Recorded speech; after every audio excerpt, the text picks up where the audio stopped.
फिर कहती है कि चलो अब तो चुनाव में जीत गए, अब सिंधिया पर क्या ध्यान देना या अन्य नेताओं पर क्या ध्यान देना, कहीं ना कहीं वो उनके लिए लेगा। यानी सिंधिया ज़रूरी हैं, विधानसभा हो चाहे लोकसभा हो।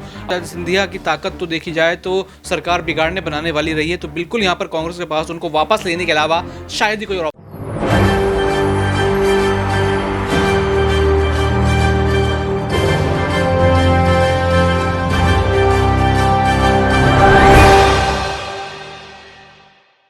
नमस्कार, मैं नाज़मीन खान और आप देख रहे हैं SPN9 न्यूज़। मध्य प्रदेश में नए मुख्यमंत्री के बनने के बाद अब मंत्रिमंडल के विस्तार को लेकर जो तमाम चर्चाएं चल रही हैं, इस बीच में कई बड़े कदम भी उठाए जा रहे हैं। कहीं किसी को मनाया जा रहा है तो कहीं बगावती सुर पनपते हुए नजर आ रहे हैं। जिन चेहरों की चर्चा यहाँ पर हो रही है, उन चेहरों में अगर नाम का जिक्र किया जाए तो शिवराज सिंह चौहान और ज्योतिरादित्य सिंधिया, क्योंकि मध्य प्रदेश में इन्हीं दोनों चेहरों को लेकर कहीं ना कहीं भारतीय जनता पार्टी आगे आई, चुनावी मैदान में उतरी, चुनाव जीती भी, लेकिन इन्हीं दोनों नेताओं को दरकिनार करती हुई नजर आई। शिवराज सिंह चौहान को हटाया गया, ज्योतिरादित्य सिंधिया का ये कहा गया तमाम विधायकों की तरफ से कि इस्तेमाल किया गया। क्या वाकई इन तमाम सवाल जो यहाँ पर बन रहे हैं उसमें कोई सच्चाई नजर आती है? क्या वाकई ज्योतिरादित्य सिंधिया अगर चाहें तो कांग्रेस में वापसी कर सकते हैं? क्या कांग्रेस पार्टी ज्योतिरादित्य सिंधिया को अपना सकती है? क्योंकि सवाल इसलिए बन रहे हैं क्योंकि मंत्रिमंडल विस्तार को लेकर ज्योतिरादित्य सिंधिया के समर्थक विधायकों को यहां पर जगह नहीं दी जाएगी। इस वजह से यहां पर ये तमाम सवाल बनते हुए नजर आ रहे हैं। मेरे सहयोगी दौलत भी मेरे साथ मौजूद हैं। दौलत, आपका बहुत बहुत स्वागत है। दौलत, जिस तरीके से देखा जाए कि अब मंत्रिमंडल विस्तार को लेकर तमाम चर्चाएं चल रही हैं, दिन पर दिन बीतता जा रहा है, लेकिन अभी तक फैसला यहाँ पर नहीं हुआ। इसी बीच देखा जाए तो ज्योतिरादित्य सिंधिया के समर्थकों को यहाँ पर शामिल ना करने की बात कही जा रही थी, लेकिन इसी बीच एक और बड़ी बात आ जाती है कि शिवराज सिंह चौहान के समर्थकों को साइड किया जाएगा, ज्योतिरादित्य सिंधिया के समर्थकों को यहाँ पर मोहन सिंह यादव मंत्रिमंडल में जगह देते हुए नजर आएंगे। तो आपको क्या लगता है कि क्या ज्योतिरादित्य सिंधिया का इस्तेमाल यहाँ पर बार बार भारतीय जनता पार्टी कर रही है? अब तो नए मुख्यमंत्री भी करते हुए नजर आ रहे हैं, या कहीं ना कहीं उनके अंदर एक बड़ा डर नजर आ रहा है कि ज्योतिरादित्य सिंधिया अगर चले गए तो उनका बना बनाया खेल मध्य प्रदेश में बिगड़ सकता है?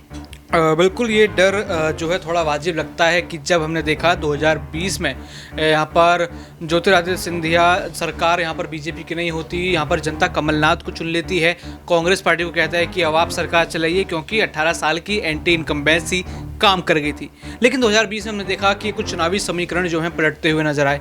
यहाँ पर सिंधिया जो हैं बीजेपी के साथ आके मिल जाते हैं, उनके बहुत सारे विधायकों का समर्थन है। देखिए, विधायकों का समर्थन अगर नहीं होता तो शायद अगर सिंधिया अकेले भी आते तो सरकार नहीं बन पाती, और अभी भी यहाँ पर भारतीय जनता पार्टी नेतृत्व से बाहर होती। 2023 में ये परिणाम नहीं आ पाता।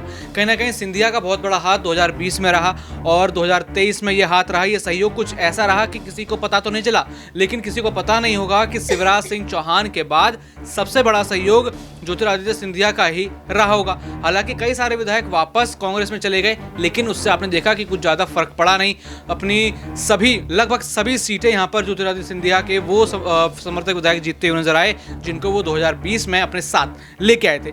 लेकिन अगर 2023 में उन्हीं को मंत्री पद नहीं दिया गया, या फिर थोड़ा भी आलकस यहाँ पर बीजेपी दिखाती है, या फिर कहती है कि चलो अब तो चुनाव में जीत गए, अब सिंधिया पर क्या ध्यान देना या अन्य नेताओं पर क्या ध्यान देना, कहीं ना कहीं वो उनके लिए घाटे का सौदा हो सकता है। और कहीं ना कहीं देखा जाए तो शिवराज सिंह चौहान के समर्थकों को भी दरकिनार नहीं किया जा सकता। दोनों नेता इंपॉर्टेंट हैं। एक आपका सीएम है जो आपको 18 साल से चलाता हुआ लाया है, एक ही स्टेट में लगातार 18 साल से सीएम बने रहना, और उसके बाद एक व्यक्ति वो है जब आपकी एंटी इनकम्बेंसी काम कर गई थी, जब आपके वो 18 साल पुराने वाले जो सीएम चेहरा थे, जब वो भी काम नहीं आए, तो यहाँ पर काम क्या आया? ज्योतिरादित्य सिंधिया यहाँ पर काम आए, उन्होंने सरकार बना के दी। तो कहीं ना कहीं ये असमंजस्य अब मोहन यादव को बैठाना पड़ेगा।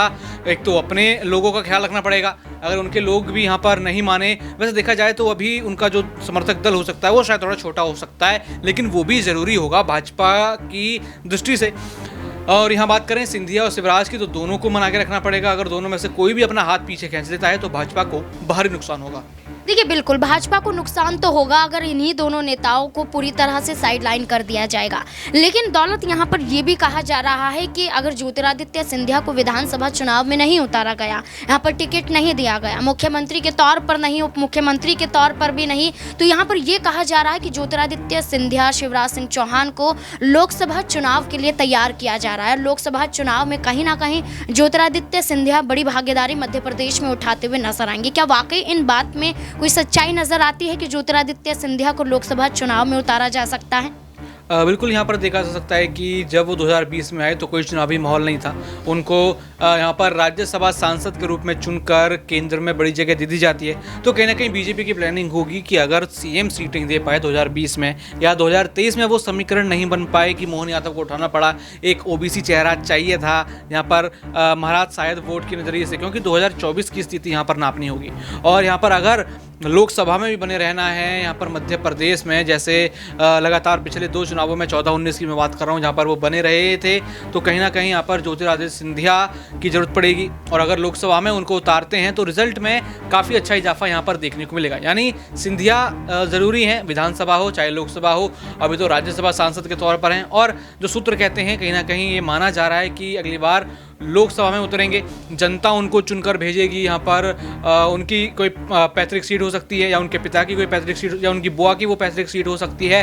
किसी भी सीट से यहाँ पर उतरकर वो कहीं ना कहीं पार्टी का समर्थन ही करते हुए नजर आ सकते हैं। लेकिन अगर पार्टी ने उनकी इन चीज़ों को नहीं समझा तो नुकसान पार्टी का होगा। लोकसभा का चुनाव ये 2023 के चुनाव जितना सरल और जैसे कि यहाँ जीत लिया गया कि 5 में से 3 राज्य जीत लिए, उतना शायद नहीं होने वाला है। यहाँ पर थोड़ी जो है मुश्किल जो है बीजेपी को आएगी, तो कहीं ना कहीं उसका समाधान करने के लिए नेताओं की साथ तो पड़ेगी।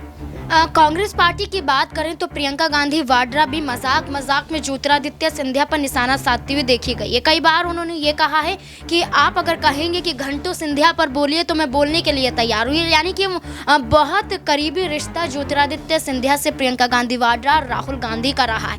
बेशक यहाँ पर ज्योतिरादित्य सिंधिया से वो नाराज हैं, लेकिन उन्होंने कभी ये नहीं कहा है कि अगर वो वापसी करते हैं तो उन्हें हम कांग्रेस में शामिल नहीं करेंगे। यानी कि कांग्रेस पार्टी पूरी तरह से तैयार है कि अगर ज्योतिरादित्य सिंधिया को अगर अपनी गलती का एहसास होता है और वापस कांग्रेस में आना चाहते हैं तो वो उनका तहे दिल से स्वागत करते हुए नजर आएंगे। क्या वाकई कांग्रेस पार्टी ऐसा कदम उठाती हुई नजर आएगी? बिल्कुल इसकी संभावनाएं जो हैं बहुत ज़्यादा है कि कांग्रेस ऐसा कदम उठा सकती है यहाँ पर, क्योंकि सबसे पहले तो जो उनके साथ उनका रिश्ता है वो अलग रखा जाए तो कहीं ना कहीं पार्टी को अपना पुराना समर्थन वापस चाहिए, अपने वो विधायक वापस चाहिए, जीते हुए विधायक उनके पास आएंगे या नेता आएंगे तो कहीं ना कहीं चुनावों में बड़ा फ़ायदा यहाँ पर उनको मिलेगा। और ये फ़ायदा कहने के लोकसभा चुनावों में बड़ी ताकत देगा। जैसे इंडिया अलायंस का यहाँ पर गठन हुआ है बीजेपी कह लीजिए एनडीए के खिलाफ, तो उसको बड़ी ताकत मिलेगी। और पार्टी तो अपने वोट बैंक जमाने के लिए, अपनी ताकत जमाने के लिए तो यहाँ पर नेता को बिल्कुल जो है एक्सेप्ट करेगी। और ज्योतिरादित्य सिंधिया की ताकत तो देखी जाए तो सरकार बिगाड़ने बनाने वाली रही है, तो बिल्कुल यहाँ पर कांग्रेस के पास उनको वापस लेने के अलावा शायद ही कोई और ऑप्शन रहेगा। जी बिल्कुल, अब देखना होगा कि मंत्रिमंडल विस्तार में आखिरकार क्या ज्योतिरादित्य सिंधिया के विधायकों को जगह मिलती है। क्या वाकई ज्योतिरादित्य सिंधिया भारतीय जनता पार्टी के साथ यूं ही बने रहेंगे या फिर ज्योतिरादित्य सिंधिया कोई बड़ा कदम अपने विधायकों के साथ भारतीय जनता पार्टी के खिलाफ उठाते हुए नजर आएंगे। अब ये तमाम सवालों के जवाब तो मंत्रिमंडल के विस्तार के बाद ही पता चलेंगे। अब देखना होगा कि आखिरकार भारतीय जनता पार्टी कब तक इन तमाम मुद्दों पर फैसला लेती हुई नजर आती है। आपको क्या लगता है ज्योतिरादित्य सिंधिया के कदम को लेकर? कमेंट बॉक्स में जरूर बताएं। देखते रहें SPN9 न्यूज़। धन्यवाद।